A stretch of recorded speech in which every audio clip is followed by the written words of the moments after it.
Good morning from Washington, D.C. I'm Paul Kincaid, Director of Congressional Outreach for FMC, the Association of Former Members of Congress. I'd like to welcome all of you to our virtual roundtable this morning, which we're presenting in association with our wonderful partners at Sasakawa Peace Foundation USA. We'd like to thank them for their support of this program and all those at FMC that they work with us on. For those of you who have missed our previous episodes, I'd invite you to visit our archives at www.usafmc.org/sounds. You can check out our other programs and subscribe to Virtual Roundtable as a podcast on either Spotify or on Apple. This is an interactive discussion today, so if you have a question at any time, simply click the Q&A button at the bottom of your Zoom screen and fill out your name and question. If we choose you, our moderator will call on you to ask your question over audio only to our panel. Again, anytime during the call, just click the Q&A button at the bottom of your Zoom screen. The vice presidency has famously been described by John Nance Garner as not worth a warm bucket of spit, and few vice presidential debates have produced the long-lasting historical impact or the easily recalled zingers of the presidential events.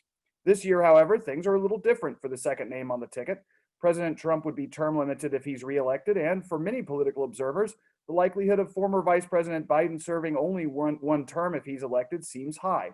So, as Vice President Michael Pence and Senator Kamala Harris stood on the stage last night, many looked at it as a dress rehearsal for the main event in 4 years for at least one of them. However, the debate had another important role to perform, potentially that of a palate cleanser. For many on both sides of the aisle, the first and possibly only presidential debate remained an unpleasant experience. It was hoped an orderly, civil, some would call it normal vice presidential debate concerning policy and promise would help make up for that, if only slightly. So what were the results of last night? Did either candidate present a case that would change the minds of American voters? Was there more civility and normalcy in the back and forth? Were any points scored that would rally the partisan bases? Was anyone's similarity to John F. Kennedy presented as unacceptable? More importantly, did last night's debate move the proverbial needle? We have a great panel to analyze last night's action, and our moderator will introduce them to you. Bob Cusak is the editor-in-chief of the Hill newspaper, which has covered Capitol Hill since it was started in 1994. Cusak began his newspaper career a year later and joined the Hill in 2003, becoming managing editor in 2004. He's won awards from the National Press Club and Society of Professional Journalists and appears regularly on cable and TV news as a political analyst. We look forward to his questions today and to the illuminating answers of our panel. Bob, the floor is yours.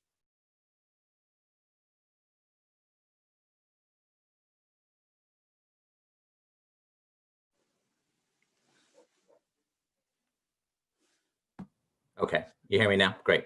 Quite a night last night, quite a morning. This morning already news of the next debate of President Trump indicating he's not going to be participating in the virtual event.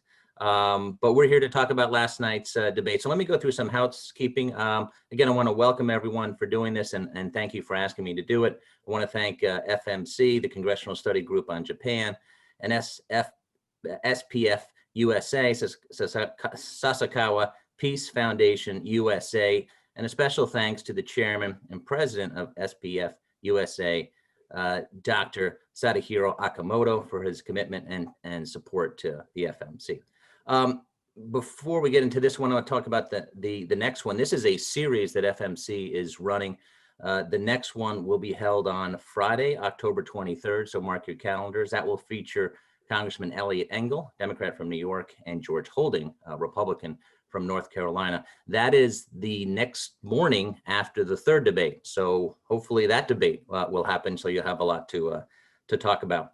I'm going to quickly introduce our two great panelists today who are experts on the vice presidential candidates. And then we'll go into I'm going to lay out what we're going to do after that. First off, Congressman Vic Fazio served from 1979 to 1999, senior member of the Appropriations Committee, and also served in Democratic leadership. Congressman Luke Messer, Republican from Indiana, chair of the Republican Policy Committee, knows Mike Pence very well, so it's very interesting. We have former members from the states of the candidates last night. So here's the overview of how we're going to run this. Panelists will begin taking questions from the audience in the second half of the program after we get it started.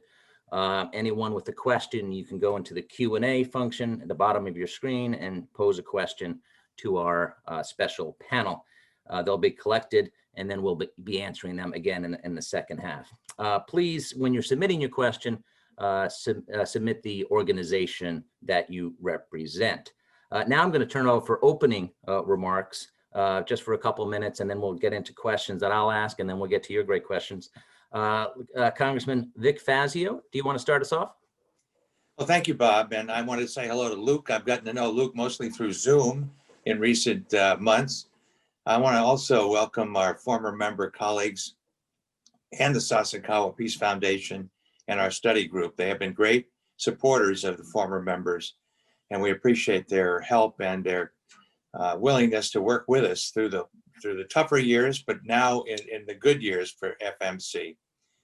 The debate last night was, I think, maybe the last debate has been indicated. It certainly was a contrasting debate in the sense that there was, conflict and talking over, nowhere near as much tumult and shouting as occurred in the first debate, which I think threw most Americans off. Many turned it off in the first half hour. This was more than just a normal vice presidential debate, as I think Paul has said. These two people may well be running for president at some point down the road. We have two gentlemen in their 70s who are contesting this election. And I don't have any doubt in my mind that both of them are prepared for the job. But this debate was tough on Kamala Harris because, no question about it, our vice president is a practice media performer. Somebody called him Rush Limbaugh on decaf. And he's very effective in the way he prepared himself and interacted with her. I thought she remained positive. I thought she was effective in rebutting and making her own points. And I do think that while she may have been the underdog going in, she more than held her own.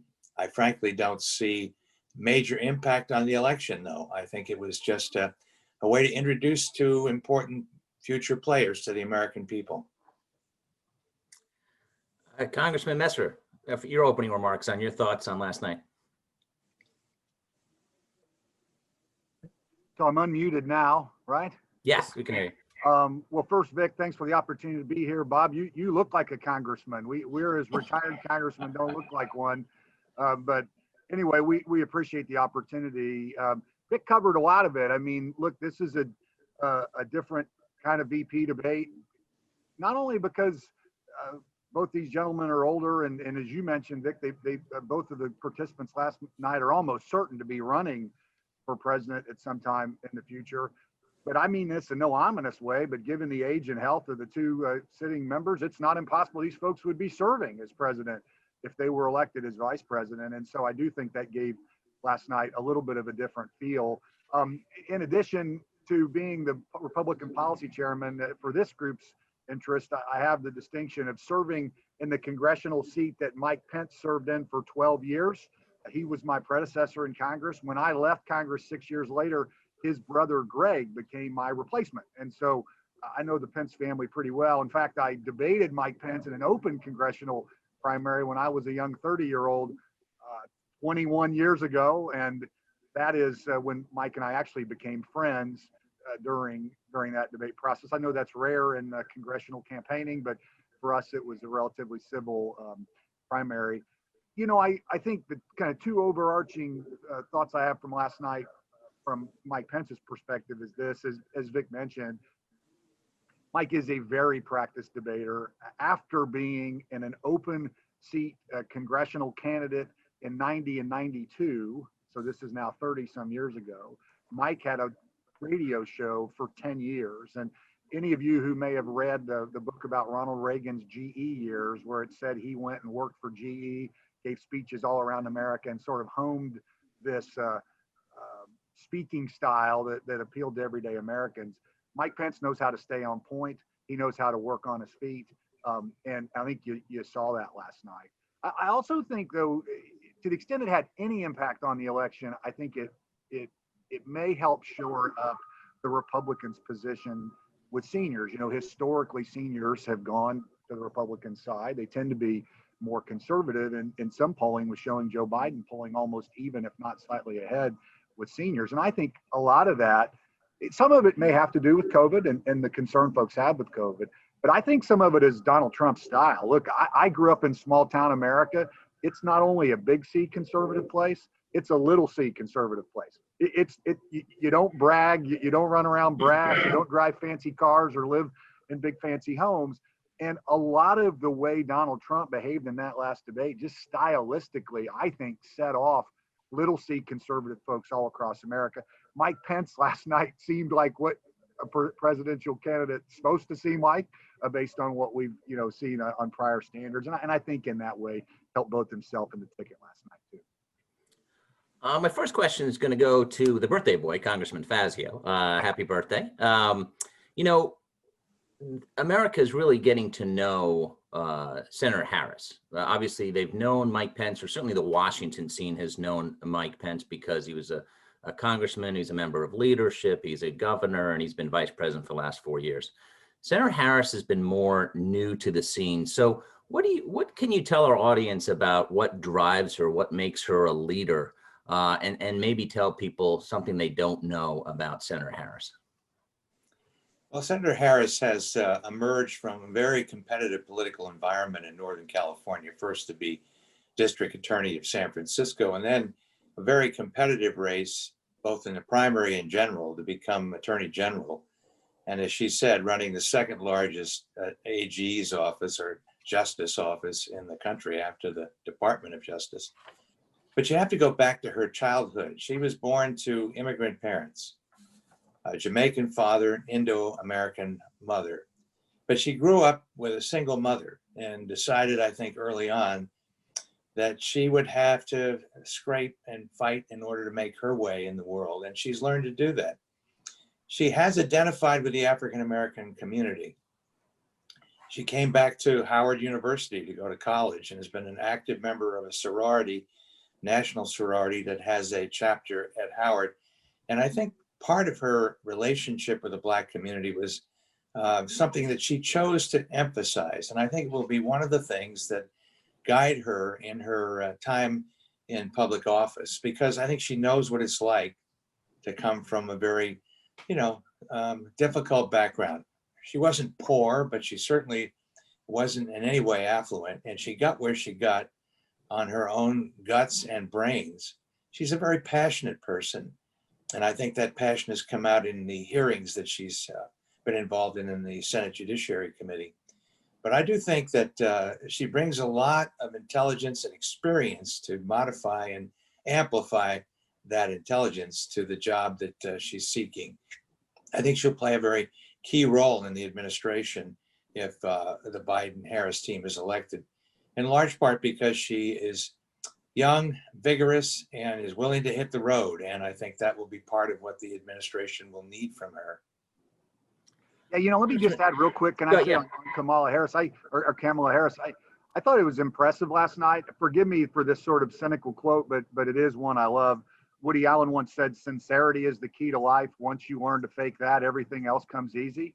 But I do think in politics, it's very hard to seem authentic. Studying up on debate points, getting your policy right, these are all things that any bright person can do. But coming across authentically and seeming like a real person, and I think is a challenge. And last night, I think Mike Pence won the debate on points if you were scoring it in that way. And I think obviously he did his job for the president. But I think she came across as a real talent, not only in this debate, but in other debates, and very formidable in the future. I mean, obviously, if she wins, she's the sitting vice president. But beyond that, I think even if she doesn't, she's got a big future. About Mike Pence, Congressman, my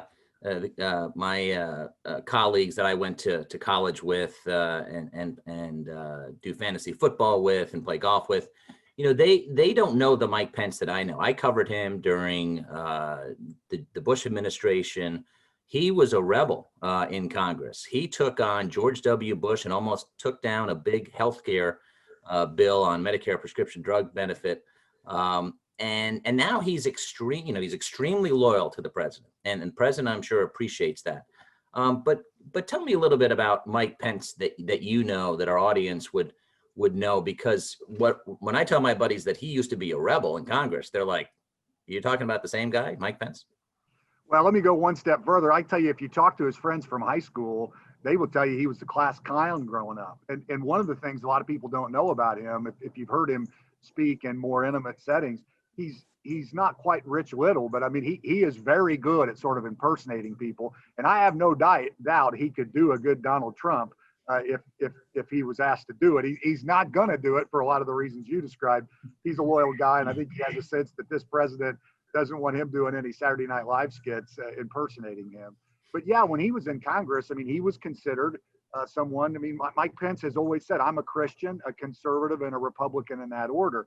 And that was been a statement of his faith, but it's also been a statement when he was in the battles with leadership, his attitude was always, hey, I'm a conservative first. I mean, I think one of the challenges for Mike Pence, not only frankly, going forward, I think win or lose the upcoming election as he looks to his own chance at the presidency, is there is a little bit of dissonance for the conservative movement with who Mike Pence has been in this era of being the dutiful vice president and who Mike Pence was before that, a person that, frankly, wasn't afraid to throw stones. And I think last night, he certainly came across as a conservative on key principles, but yeah, it's he would have considered himself more of a Willie Nelson than a Pat Boone, right? If you're going back in the music world in his career in Congress, but boy, he's been kind of a Pat Boone in his service with Vice President. Congressman Fazio, bipartisanship, the FMC is a bipartisan organization. We have not seen a lot of bipartisanship in Congress. And this is not just for the Trump administration. It goes back. And really, I was thinking about this the other day. If you go back to Bill Clinton, every president since Bill Clinton in their first term, that will include George W. Bush, Obama, and Trump in their first term, when they came into the White House, they also had control of the House and the Senate, which is not really an incentive to strike bipartisan deals. Have there been bipartisan deals? Yes, criminal justice reform passed, but sweeping legislation like Obamacare is kind of slammed through, no Republican votes. The Trump tax cuts passed with no Democratic votes. So my question is 2021, it used to be you'd have elections in this country and they would say, okay, the people have spoken and now we're going to do the people's work. What are the prospects of bipartisanship in 2021 in both scenarios under Biden and or Trump? Well, there's no question that Joe Biden is a guy that knows the Senate extremely well. We don't know the outcome of the election as to what the Senate will look like. I mean, there are projections that show the Democrats could win by a couple of seats. And that's really something that will tempt people, I think, to be more partisan in the way that the Senate operates for the majority party. But I think Joe Biden's instinct is to work across the aisle.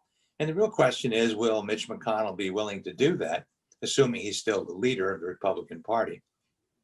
The question of, for example, improving and updating the Affordable Care Act is something that I think would be right at the top of the agenda. And if there's no willingness to do that, we push more in the direction of getting rid of the filibuster and doing things on a more party line basis, the way it's always been done in the House. But I do think that there are many members of the Democratic caucus in the Senate who think it's more important to get some consensus, because we pass a law and then we repeal a law. I think of net neutrality and how often we've gone back and forth on that issue. If you want to do things permanently in this country, you need some modicum of bipartisanship. And so I'm hoping under Biden's guidance, the Senate will be a place that will allow compromise to occur, allow legislation to go into effect that has some broader support than just partisan support. And I think that is possible, given his background and experience. Some people think he's naive and frankly, should throw that concept out and govern in a new way. It will be interesting to see how he chooses to take it. But a quick follow-up on that, the progressive movement is very strong. Wasn't strong enough to win the nomination. Bernie Sanders didn't win. But, fracking came up in the debate last night, and Joe Biden noting that he doesn't completely support a ban on all fracking. Federal lands and private property is a bit of a distinction there. But on the Ocasio-Cortez, who is a progressive star, tweeted out, fracking is bad. So What about let's assume Biden wins here, and let's say he has control of the House and the Senate. House is very likely, Senate, as you mentioned, possible, maybe slightly in their favor, but no slam dunk. What about the intra-party tensions in the Democratic Party? You know, where have you seen the party go, and how will Joe Biden and Harris deal with that? Well, it's been a long history of the Democrats not always being the most organized party, not always being the kind of party that will tamp down the factions. We've had factions in our party forever. They've come together because of a central problem, the Donald Trump presidency. But I think you'll see immediately after the election, particularly during the period when we're actually putting people in cabinet slots, a lot of conflict between the various elements of the party. And Joe Biden will work with a progressive interest, no question about it. But at the same time, I think he has his own mind about climate change, for example, and he'll take his own approach to those problems. No question, the Democrats are not a group of people who always enjoy being on the same side. They often like to conflict with policy issues. And I think, Luke just mentioned Mike Pence in the House on that drug benefit, Part D. The Republican Tea Party has, to some degree, taken over the party. But in the Democratic Party, there's still a real conflict, I should say, between the moderates and the progressive base.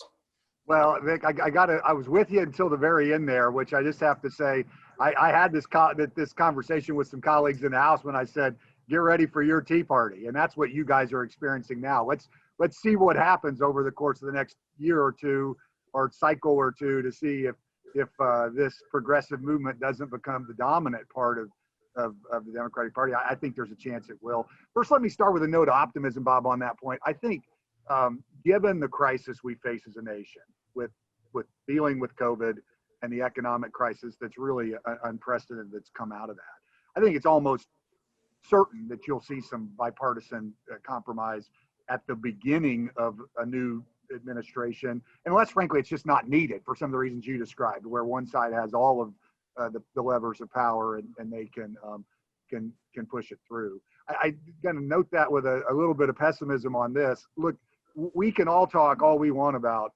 bipartisanship, but the frank truth is there's very little political reward for your average member of Congress, or even frankly anymore, the U.S. Senate, for being bipartisan. In other words, luminaries talk about the need for bipartisanship, but in elections, the folks that are tough and fight tend to be rewarded right now by the public more than the folks that are able to demonstrate some kind of compromise. And so until that shifts and the public wants to see bipartisanship, I think you're going to have some of those challenges.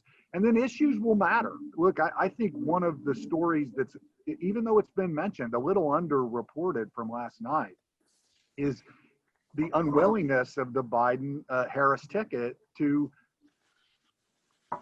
make clear whether they're for court packing or not.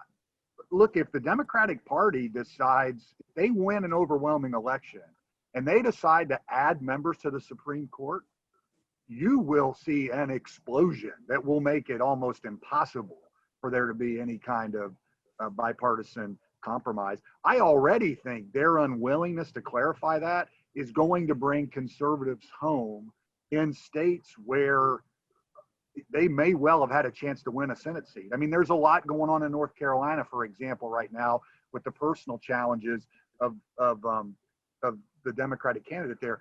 But court packing's not going to go over well in places like Montana and North Carolina and Georgia, where they're competitive in a couple seats.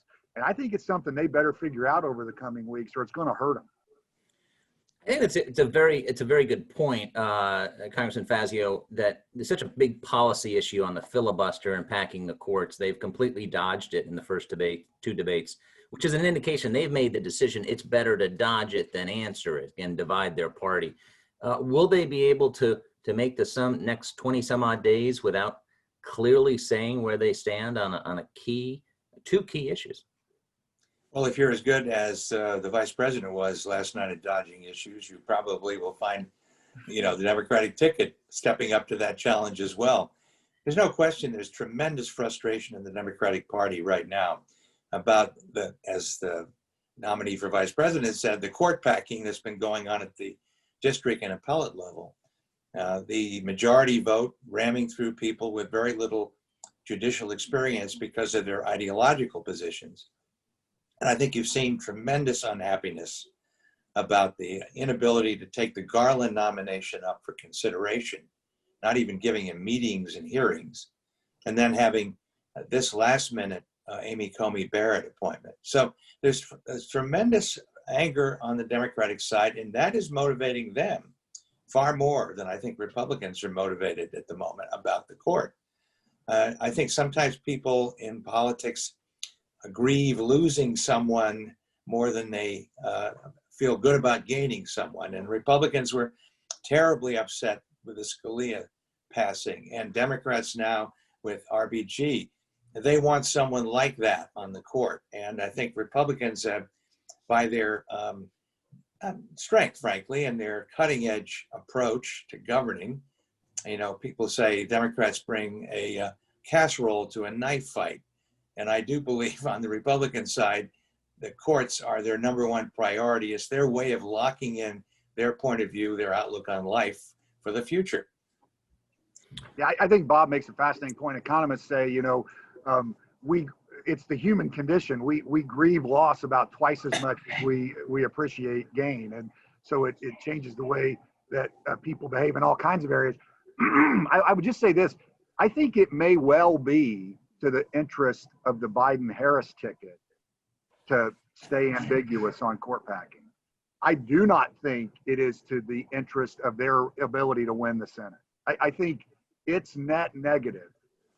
Now, whether that means they don't win the Senate, who knows? But it will hurt them in key competitive races because you're going to hear the mantra over and over, each senator being asked, each Senate candidate, will you support court packing? And I think it's going to be hard for them to say definitively that they won't when they've got a presidential candidate who won't answer that question. Well, look, I know Republicans are desperate to come up with some issues other than the virus. And this is one of the gambits they've obviously agreed to take. The whole election so far has been about the virus, so we need a new distraction, and this is it. Well, no, this is a distraction you've handed them. I mean, all you have to do is answer the question. Just say you're not going to do it, and then it won't be a controversy. Congressman Messer, the Hill and other publications basically cover two big questions, and that's do they have the votes to pass the bill, the nomination, and who's going to win? The media, pundits, pollsters got it wrong in 2016.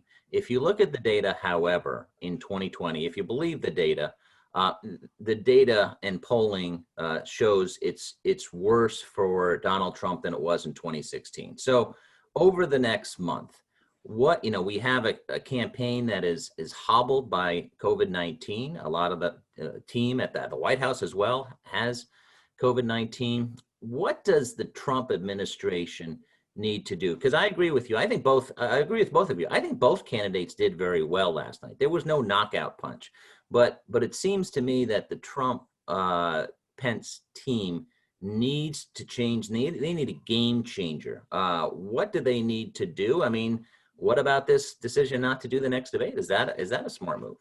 Yeah. Well, look, I if I was as good at political strategy and prognosticating campaigns, I'd be in the Senate right now. I lost the Senate campaign, so I can't tell you that I know for certain, but I do have a couple thoughts. One, I'm not a poker player, but the analogy a lot of used is Trump drew on an inside straight last time and hit them all, right? Put it differently, he defied gravity last time. And everything that Vic and I know about politics in our careers says, if you're the incumbent, you get the number, right?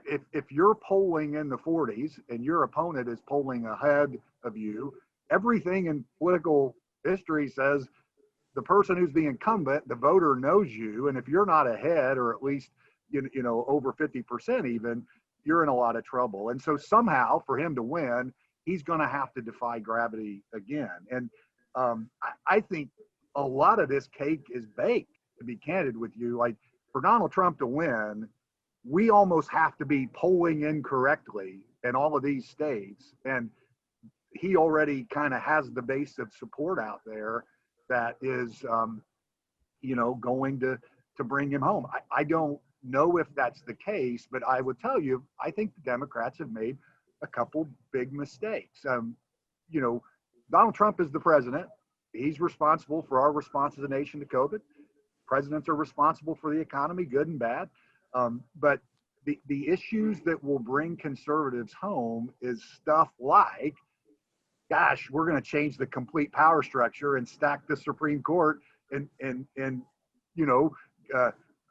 change the liberties of our nation because of the next winning majority. I mean, as you can probably tell from the way I've spoken today, my style is a lot different than Donald Trump. There's a lot about the way this guy behaves that troubles even me. That alone, a lot of folks that are out there that are potentially voters. But the pack in the court troubles me a lot too. Congressman Fazio, same question to you. What do the Democrats need to do? I mean, Hillary Clinton basically played it safe down the stretch. 4 years ago yesterday, the Access Hollywood tape came out, and everyone said in Washington, this race is over. The Hillary Clinton campaign went into a complete prevent defense. And, you just can't be cautious and win the presidency. At the same time, you don't want to take risks, especially when you're up. And you're talking about possibly winning red states like Georgia and Texas, at least competing in there. What do you think the Biden team needs to do over the next month? Well, you remember right after, the problem with the Billy Bush tapes, we had WikiLeaks. The president's immediately turned on the Russian influence that came through our London, and came right into the middle of that message. So the president knew how to blunt that and did so quite well, I think, with the cooperation of Assange. But let's be honest, he is in real trouble right now, as Lucas said. He's on the ropes. And I think Joe Biden is going to be stronger and stronger and stronger. He's going to be more visible. He's going to travel more. And I think he's going to continue to prosecute the case about the failed administration's policies that have brought us to this point where we have the highest death rate of any developed country in the world. And people have to answer the question, how did it get there? Particularly with the Bob Woodward tapes telling us exactly what they knew when they knew it. I think Kamala Harris will be much, much more prevalent on the campaign trail as well. You're right. You don't sit on your lead. You have to be aggressive. You have to go out and prosecute the case. And I think Democrats are reaching peak at just the right time. Hillary Clinton taught us a lesson, and that is don't coast, take nothing for granted. Remember, it's an electoral college vote. Every key state matters. But when the Democrats have as much money as they have right now, and they're able to compete in Texas and Florida and Georgia and even South Carolina, and the president is defending those states as well as attempting to make a comeback in the industrial states that he won last time. I mean, they're really in a deep hole, and there are much, much fewer people who have not made up their mind at this point, far fewer than was the case last time. And I do think that we're not going to see the Democrats resting on their oars. I think they know they have to win over those last few undecided voters. But we're going to hear socialism, we're going to hear communism. I think that's so over the top and so lacking in credibility that if they take that route, they will continue to lose the suburbs and the people who they still hope to convince at the last moment. And look, I agree with a lot of what Vic said. I would just say, again, I think it's why it's a misstep to not clarify this court packing, because that doesn't require you to use any hyperbole. All you have to do there is listen to what Kamala and Harris and Joe Biden have said. They're going to risk dramatically changing our nation's power structure in a way it's not been done in our entire history. I think it's a big misstep. I think they should clarify it. I would also note, though, that in two of the last three elections, if you look at just the window of the 16, 18, and 14 election, major outside events did influence the wave of the election. In 16, obviously, Comey's release and a lot of what happened with the FBI, and then now supplemented by Assange and all the things that Vic mentioned. In 14, the ISIS beheadings, almost certainly, if you talk to Greg Walden and the leadership of the House Republican caucus, we were in a much more difficult position in 14. And then as that event started to happen, obviously no one controlled it, but the debate changed. And suddenly in suburban districts, security became a much bigger issue. And we won seats that probably we wouldn't have won just a month earlier than that. So it is almost certain that in the coming weeks, there will be more curveballs, and they could change the balance of where we are in the race. Bob, I think it's important to remember Republicans have fought elections over Ebola and over the caravan coming from Mexico. There's always an issue that is injected into the race at the last minute in order to kind of firm up their base and not let people stray. And Well, Vic, I expect this is a similar issue. Vic, I might mention Republicans don't have a monopoly on using issues for politics to win elections. I think that is a product of our system. We're going to open it up to questions in a few minutes, but Congressman Fazio, I wanted to ask you about in a Biden administration, do you anticipate a lot of the candidates who ran for president are going to be in a Biden cabinet? Like, do you think Senator Sanders would be in the cabinet, or Warren or Buttigieg? I doubt Sanders would be, but I could see, the other two and maybe some more. I think we're going to see an interesting discussion of who should be the Treasury Secretary. Lael Brainerd's name has come up recently as someone who might satisfy the broad spectrum of the party. But obviously, Elizabeth would like to be in the administration. I think her job, the one she would have in mind, is, of course, the Treasury job. But, given the fact that we have a Republican governor in Massachusetts, that's a little more complex. But it would depend, I think, on the size of the Democratic majority, should there be one, and how that would play out. No doubt that Pete Buttigieg, I think, who played Mike Pence in the debate prep, will have some role. I think he's very popular with the Biden team, and I don't know whether it would be Veterans Affairs or some other element of the administration that he would like to be. He's a broad-minded, very thoughtful guy. He could do a lot of different things. I don't see anybody leaving the Senate like Amy Klobuchar. I think people who have House and Senate seats who've been key in this campaign would think long and hard about giving them up for an administrative role. I think of Karen Bass, for example, who was one of the people in competition to be on the ticket. They have potential futures in the two bodies that they come from, and I don't think they're interested necessarily in taking a temporary role in an administrative position. But there will be people who are seeking to find another place to go hang their hat. We'll see whether or not their rapport with the Biden team is strong enough to make that happen.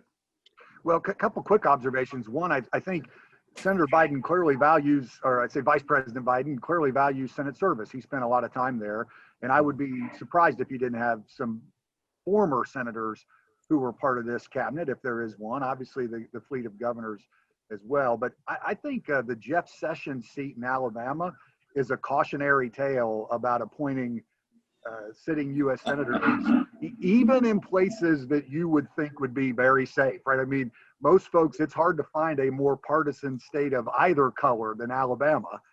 And yet when Jeff Sessions became the attorney general, you lost that seat. So I think if you're a sitting Democrat U.S. senator, your chances of being appointed to the administration are very low. Well, I hate to say it, but the loyalty of the president to the man who was the first one to endorse him, and Jeff Sessions, is one of those examples that tells you a lot more about the man's character than almost anything else. Hard to quote. Okay, let's go to questions from our audience. Our first one is no stranger to FMC, immediate past president of the organization, former member of Congress, Martin Frost, has a question for the panel. Martin, if you can go ahead and unmute your microphone and ask your question. Well, I think I'm unmuted. Can you hear me okay? Yes. First of all, both of the panelists are terrific today, and I want to compliment them. And of course, Vic is an old friend. Vic and I kind of followed a similar path. We were both chairs of the DCCC, both chairs of the Democratic Caucus, so we draw on very similar experiences. Elected the same year. That's right. and we're the same age. Yeah. We're the same age as Biden also, may I add, for those people who are trying to figure it out. Vic, it seems to me that the press and people following this just skipped over one thing. The threshold of this debate was for Kamala Harris to establish her credibility as a serious person who could be president or vice president. Clearly, she did that. The Republicans, I think, were hopeful that they could turn her into an angry black woman or into Sarah Palin. Well, they didn't do either one of those things. She's a very substantive person, and I think that makes a big difference. And my guess is the whole question of this may be the last we've heard about the vice presidential candidates. I believe that the whole rest of the election will focus on Trump and Biden. The vice presidential candidates will be out campaigning, don't get me wrong, and they make a good impression. But I think this was their day in the sun. She passed the credibility test with flying colors. That's my Martin, I agree with you. I think if you looked at the two faces on the screen all during the debate, she kept a smile on her face. She looked positive. She didn't look argumentative. She missed opportunities because I don't think she wanted to take them to get in a back and forth with the vice president, except on those occasions when he clearly stepped over the bounds, not answering the moderator's questions, but demanding she answer his questions. I think she actually handled him as well as you could, because as we've said, he's a very deft debater. So I totally agree with you. She did more than, pass the test. I think she set herself up for future candidacy. Yeah, I would say in polling after the campaign, folks were asked, do you think these people are qualified to be president? What I saw, only the most partisan of people thought either one of them wasn't qualified. In other words, they were both like 65-30, yes, they're qualified to be president. I think they both did what they had to do for their ticket, and I think they frankly both acquitted themselves well for their own careers. Former member Lauren Smith has a question about international alliances. Congressman Smith, make sure you're unmuted and go ahead with your question. You might be muted. Yes, he is. It's a one that ties me up as well. All right, well, why don't we go to another question? Congressman Smith, we'll come back to you. Former member Dennis Eckert has a question for the panel. Congressman Eckert, if you can unmute and ask your question, then we'll go back to Congressman Smith. You're both muted. Yeah, it's that. Former congressmen don't find it easy to be muted at any time, so this must Exactly. be anguish that they're going through. Okay, well, how about this? How about let me ask a question, Congressman Messer, while we figure out the technical difficulties. You know Mike Pence very well.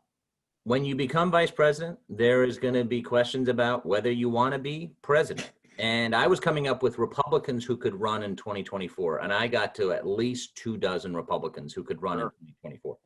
And obviously, a lot of it will depend on what happens on November 3rd, as far as his chances, I think. But certainly, he's not going to be the next president, no matter what, the next nominee, no matter what. Do you think he'll run in 2024? And how difficult will it be? Because will he have the Trump coalition? Remember, President Trump has not endorsed anyone in 2024. He kind of dodged that question on Fox a while back. Well, look, I say this very respectfully to Michael, but yeah, the chances of him not running, it would only be if for health reasons or something like that. If for family reasons, it was not possible for him to run. But yeah, he's going to run in 2024. I think the question will be, the first question for Republicans, if Joe Biden wins in 2020, is does Donald Trump run in 2024? I don't know that anybody knows for sure the answer to that. And so I'm pretty sure that if Donald Trump runs, he'll support himself in 2024. I think outside of that, of course, there's folks like Mike Pompeo, who's a friend of mine from Congress, and Nikki Haley, who I don't know as well, but obviously, just to name a couple of the stars of the current administration, plus governors all across America. And then, look, I think the reality, you're seeing it increasingly in Senate races, congressional races, both money and fame I don't think Donald Trump's going to be the last person that comes out of the entertainment world who's a part of this too. So sometimes I think really one of the most remarkable parts of the 2020 race for the Democrats, I thought, was that no one like that emerged to be part of the field. Mm-hmm. Look, don't forget the president's children. You know, I think all of the Trump kids have aspirations, maybe even his son-in-law. There's no doubt about it. Then you've got Tom Cotton and other people out there, you know, attempting to inherit the Trump mantle. And we'll have to see what the president's financial situation is like, maybe even his legal situation is like in 4 years, because I think everybody realizes once he's out of office, he's fair game to both state and federal prosecutions.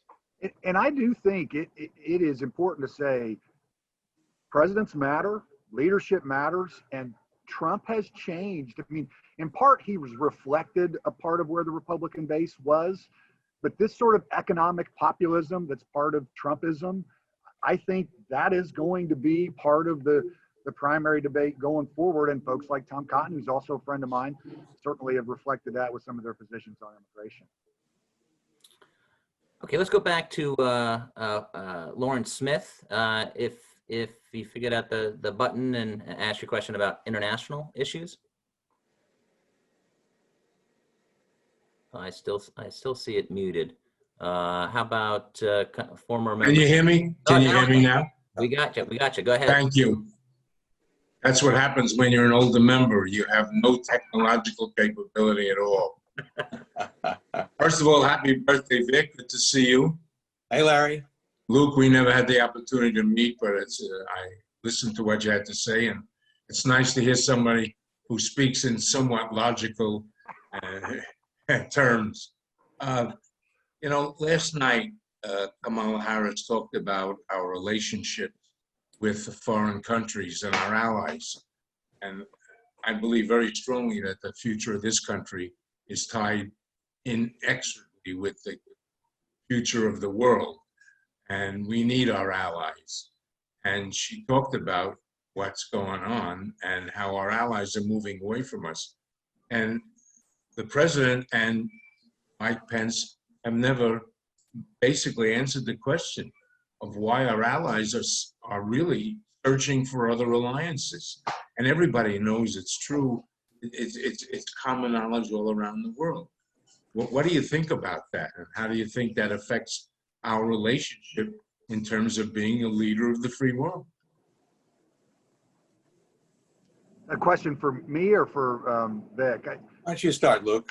Yeah, I mean, look, I have to tell you, one of the things I learned in my Senate campaign is there may be a separation from what most of us in sort of leadership circles think about America's foreign policy and what the average American thinks. And I kind of come from the traditional perspective that says, hey, and we all recognize America as a leader in the world, but that we have to be, you know, hug our allies close. We need to stand tough and strong against our enemies. And, you know, I'm pretty hawkish in my career from a foreign policy perspective.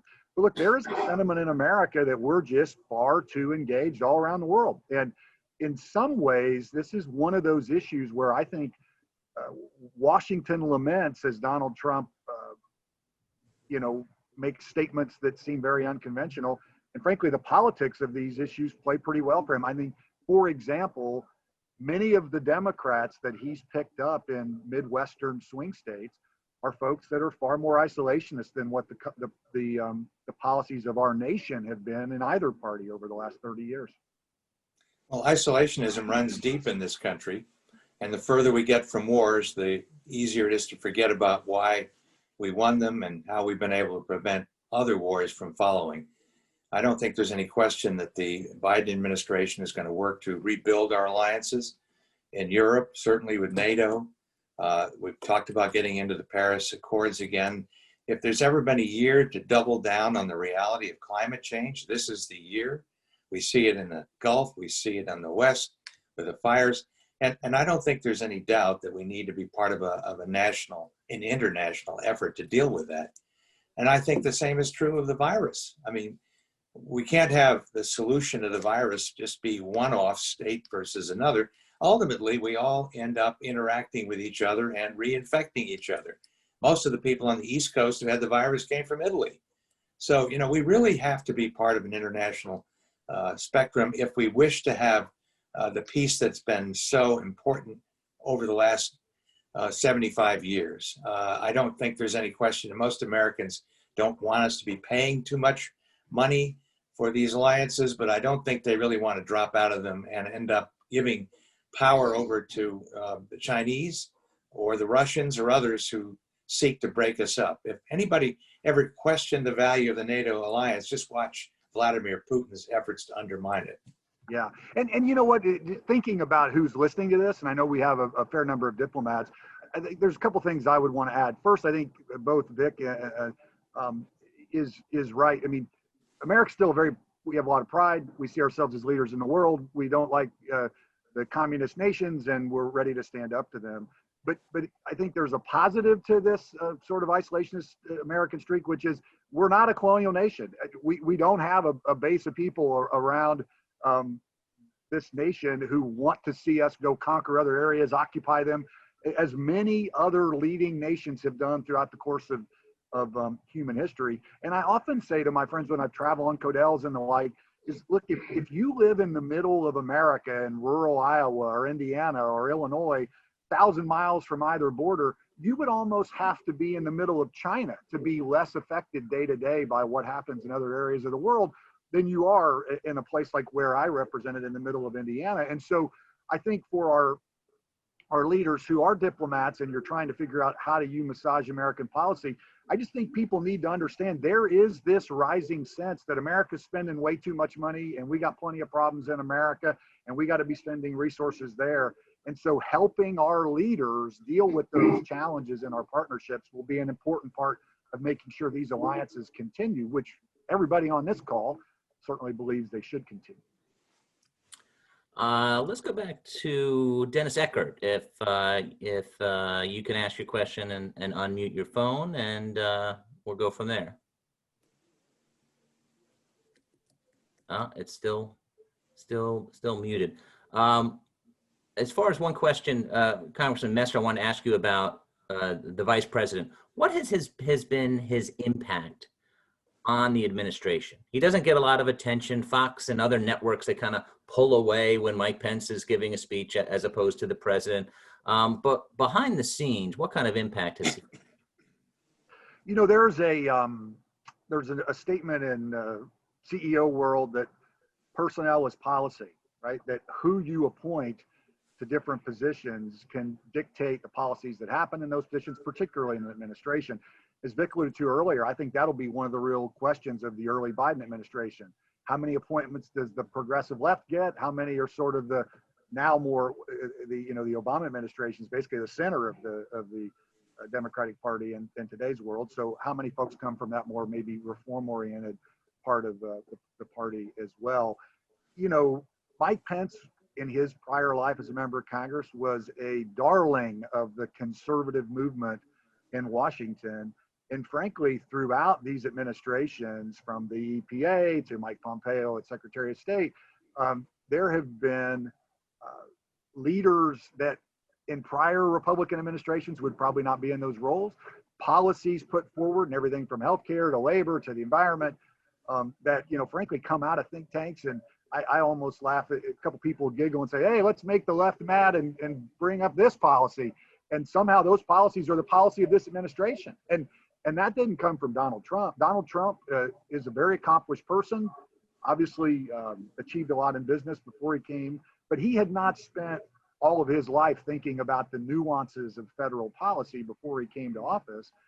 And that made him very different than almost anybody else who would ever be president. Mike Pence did. Mike Pence read all these policy books and briefing papers. And so I think that's where his biggest influence has been. It strikes me, Bob, that the Republican Party's highly motivated about not allowing the Democrats to win, but not highly motivated about any policy issues. I mean, frankly, the non-platform platform was indicative of that. They don't really have the agenda going forward. We've heard about healthcare I tend to agree with John Boehner when he said the Republican Congress has never been able to write a health care bill because, frankly, a number of them don't believe there's a federal role for health care. But I do think that they are animated, motivated by making the liberals mad, by angering the Democrats. And they really don't go beyond that. That's enough for them. Holding on to power is their motivation. And they'll do it in every possible way they can. And they've been, frankly, more effective than people like me would ever hope. Well, you might, I just do have to say, I disagree with a fair amount of that. And one of the things that gives me some hope in Washington in 2021 and moving forward is I think the folks that I talk to personally who are there in Washington of both parties still in office are exhausted by the ability to get things done. And now they have all these political incentives back home where nobody's going to reward them for being part of bipartisan compromise. But I think the place is starved to actually move the ball forward. And I think the American people are starved for that too. I mean, unfortunately, they may not realize that some sense of a compromise is required in our system to get that done. I hope you're right, Luke. We shall see. I have my doubts, though, but we shall see. Probably time for one more question. Former member Martin Lancaster has a question about, speaking of the topic, civility in debate. Congressman Lancaster, if you can unmute and ask your question. He was unmuted and then he went mute again. Okay, so whatever button you press, there you go. You should be good now. This is the best debate I have heard since the campaign started. And I think we should run these two guys for president. But what I want to know is how do we get this kind of civility back in Washington? I think the kinds of debates that we've had, the kinds of charges that have been made are just unbecoming of a democracy, especially this democracy. So is there a way for us to get this kind of civility and perhaps compromise embraced by the Congress? Martin's an old friend. He's my mother's favorite congressman, by the way. But I have to say that I think the former members are doing what they can to create an atmosphere in this town. I mean, we can't all change the minute we are no longer in office. We are the same people, but we start talking to each other, start cooperating on common ground that we can find. And I would hope that would translate to the actual sitting members. I do think it really relies on the public to change their demeanor. But as long as we've got these polar opposite media influences where people get an echo chamber of their views and nothing else, it's awfully hard to find common ground, build consensus. But it's certainly the only way this government, this country ever moves forward. Well, I think leaders matter. And, you know, Mike Pence once said, as he contrasts himself early in his radio show with Rush Limbaugh, he would say, I'm conservative, but I'm not angry about it, right? And so that's sort of one of his famous quotes. And I think you saw a little bit of that last night. And obviously Donald Trump's style is unlike anything we've ever seen in the modern presidency. But look, I'm not going to give even our last several presidential presidents a complete pass on this. One thing that's different about Joe Biden having come out of this system is I think Joe Biden has the maturity of understanding that there are good and decent people on the other side. And it's not enough to just lift the words of being civil. If you don't have that inside of you, it's very hard to actually lead and bring people together. And I'm not sure that our last several presidents before this president have in their heart really known that too, okay? And so, you know, I think it will be interesting to see in a Biden presidency. Sure, he's a partisan. He's had a career where he's somebody who demonstrates from the left, but I do believe that when Joe Biden says he thought John McCain is a good man, he really believes it, right? It's not just something he's saying. And so that gives me some hope if there's a new, now, you know, if President Trump wins, I think that President Trump has proven after 4 years, if he hadn't changed by now, he's not likely to change in the next 4 after that. Luke, I love your endorsement of Joe Biden. And I love the fact that you seem to be fait accompli. You think it's over. No, I mean, look, I think it is important to say to your listeners tonight or today that we're very conventional Washington in the way we analyze this, right? The left is convinced there's no chance that Donald Trump can win. By the way, they were convinced 4 years ago he couldn't. Folks on the Republican side realize, hey, it's going to be a heavy slog. And 4 years ago, a lot of us went to bed the night before the election thinking Donald Trump wasn't going to be the next president. Frankly, there's people who believe Donald Trump went to bed the night before the election thinking he wasn't going to be the next president, and he woke up and he was president, right? And so I think that anybody who says they know for sure, I've said for months now, the number one way you know that whoever you're talking to knows nothing is if they try to tell you for certain they know what's going to happen in the coming election. Right? Yeah. Well, I think to double down on your point, there will be Republicans in this administration. There'll be people appointed to very important public offices who are Republicans as indication of how Joe Biden wants to govern. Well, yeah, and just so I'm not being cryptic, I just want to say, I think Barack Obama, while very sort of affable in style, was pretty partisan. I think Bush had as one of his lead advisors in Karl Rove, an administration that became very partisan. Bill Clinton, a little different, but still pretty partisan. And so I think it'll be, you know, I want to be happy and have hope. And, you know, let's hope that there's opportunity. Well, we've run out of time. This is a great discussion. I always tell my staff to talk to former members of Congress because by and large, they're very smart and they're a little more free to actually say actual members of Congress. And the predictions of more October surprises, I hope you guys are wrong because it's going to kill my staff. But, you know, overall, I thought this was a great discussion. I want to thank the participants and the panelists from FMC's memberships as well as SPF USA's memberships. This has been a great discussion. Remember, the next event in this series is on the 23rd. Thanks for all the questions and watching. I've enjoyed the conversation. Thank you. Thanks.